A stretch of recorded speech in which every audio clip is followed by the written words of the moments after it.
পয়গম্বর মুসা নবী আল্লাহর কাছে কথা বলার জন্য যাচ্ছে, এমনি একজন ধনী লোকের সাথে সাক্ষাৎ।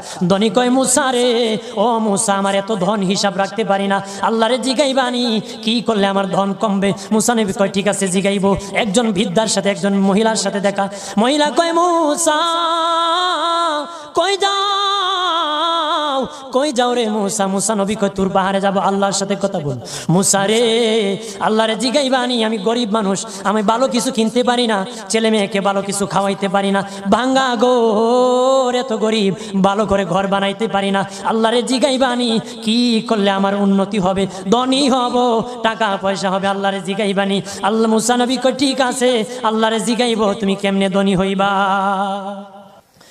আল্লাহ নবী মুসা নবী তিন রাস্তার মোড়ে যা দেখে একটা লোক বসে আছে, তার দুই হাত নাই, দুই পা নাই, দুই হাত নাই, দুই পা নাই।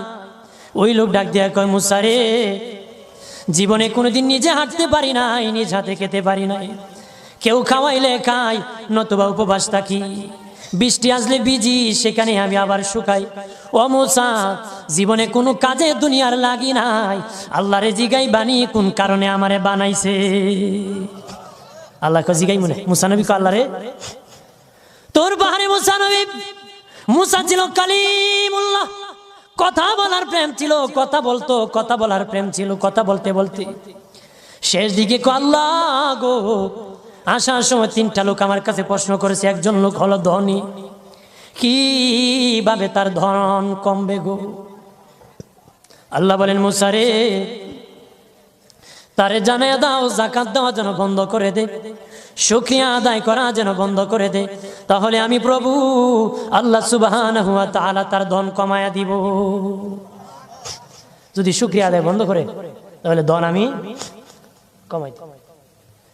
এরপরে মুসা নবী বলে, ও মালিক, আল্লাহ একজন মহিলা বলেছে তার গরিব মানুষ গরিবী হালত জানা, যত ইনকাম করে তার একটা ভাঙ্গা ঘর, ভালো ঘর বানাইতে পারে না গো।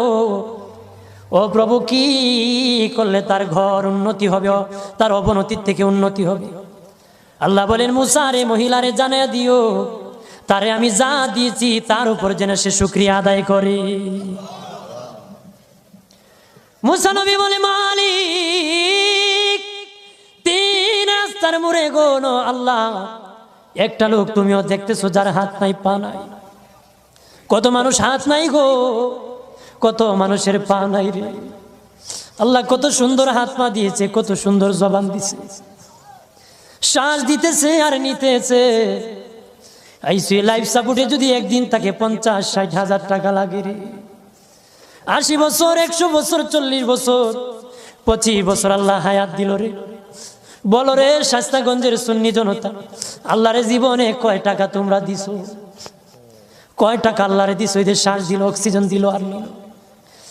অক্সিজেন যদি বন্ধ হয়ে যায় প্রাণ বাঁচবে না রে। শ্বাস যদি নিতেও না পারো জীবন শেষ, ছাড়তেও না পারো জীবন শেষ। অক্সিজেন আল্লাহ দিল, বিনা টাকায় দিল, বিনা পয়সায় দিল, আল্লাহর শুকরিয়া আদায় করতে হবে।